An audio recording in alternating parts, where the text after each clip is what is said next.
Stay with us here on Breakfast Central, and of course, join us next. We're going to be looking through the papers and sharing with you what major stories have made headlines across the continent. And as we'd always say, if you have any views on some of the stories that we're sharing, simply tweet at News Central TV, and we'll be glad to share your views on television. We'll come up, of course, with those papers right next.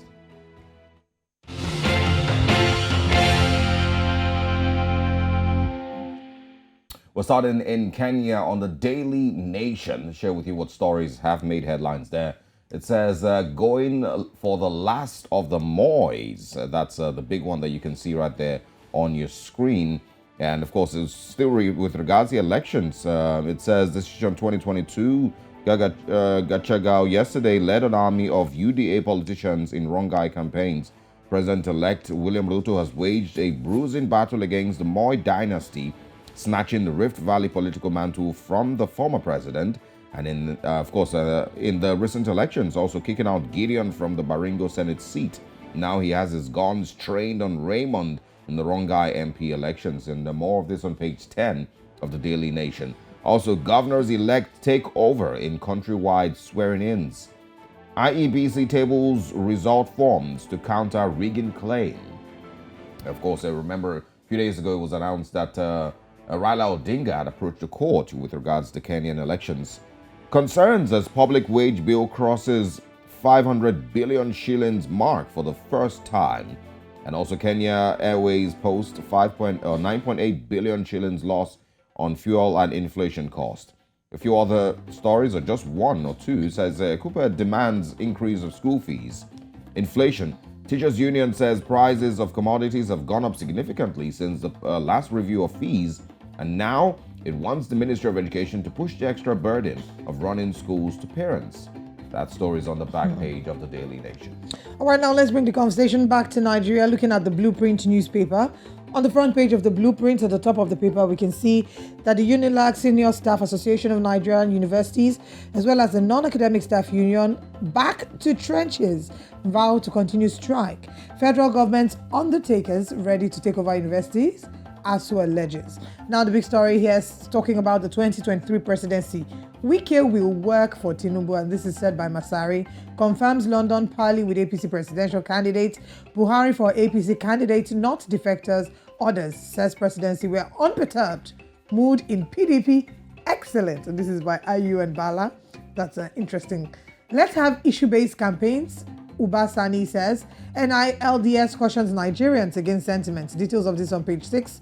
Buhari salutes Sultan at 66. We need $410 billion for energy transition, according to Oshibajo. Then the FEC approves 43.6 billion naira roads in Northeast. At the bottom of the paper, we can see Nigeria imports $11 billion worth of sugar, pharmaceuticals, plastics, etc. Whew. All right, on page 14, man hired by cattle dealer robs owner of 6 million naira in Kwara. Nigerian banks ration PTA. Customers express frustration. Of course, we've known that the dollar, there's been a rise and fall of the naira, or rather, more of a fall of the naira, whilst the dollar has been rising. And, there's been scarcity of FX. And now banks are starting to ration PTA. I'm starting to wonder. I think PTA used to be about $4,000 before. I don't know what it is now. NAN's executive, 39 others jailed for internet fraud in Oyo. And final story here, 268 ghost workers discovered on Kogi High Court payroll. Interesting. That's all that we can take on the Blueprint. We're still here in Nigeria. I'm sure I'm not the only one who's always wondered about the NANS as a body. Not, what it is. What it does. Or what it does, rather. Even if, people have also questioned a lot of times when it hasn't taken the stance with the students or taken stance with young, Nigerians. But a lot of people have always questioned, where these cars come from. I'm sure I'm not the only one. If you looked around, Nigeria every now and then, you must have seen people drive certain cars, certain very exotic cars, and the plate numbers are NANS. Well, even with the executive government in many universities, the students' union government, students' union, right? It's called SUG, right? SUG, yeah. Students' union government in many schools. Sometimes you can see them living lavish. In some way, a lot of these things, unfortunately, can be politicized.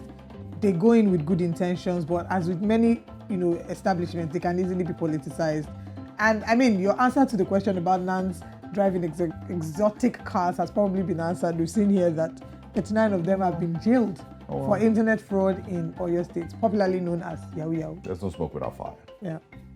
Let's stay here in Nigeria and share what is on this Nigerian newspapers this morning. Alleged 25 billion naira fraud. EFCC grills NDDC's accounts director. Shocking revelation from forensic audit report. Fund allegedly diverted through tax remittances. I can tell you Nigerians are not looking forward to another audit of the NDDC because they always faint. And nobody wants to see, a fainting person on national director TV. on We don't want national that television anymore. So we probably would Or pass maybe on we'd ask this them one. to go check their health before the audit Before starts, the audit, so that okay. there are no random Okay. faintings here and there.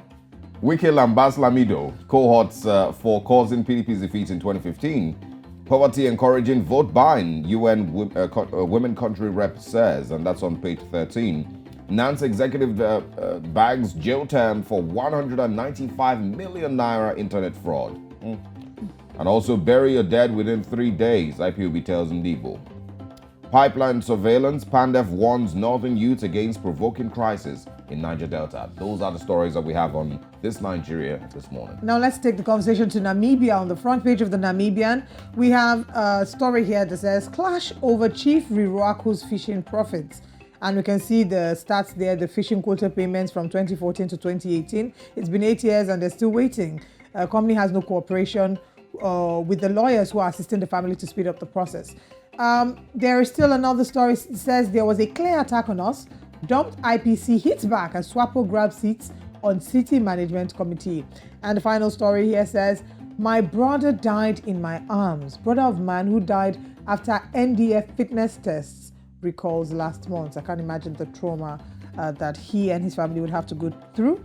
But we certainly wish them all the best and our thoughts and our warmest wishes.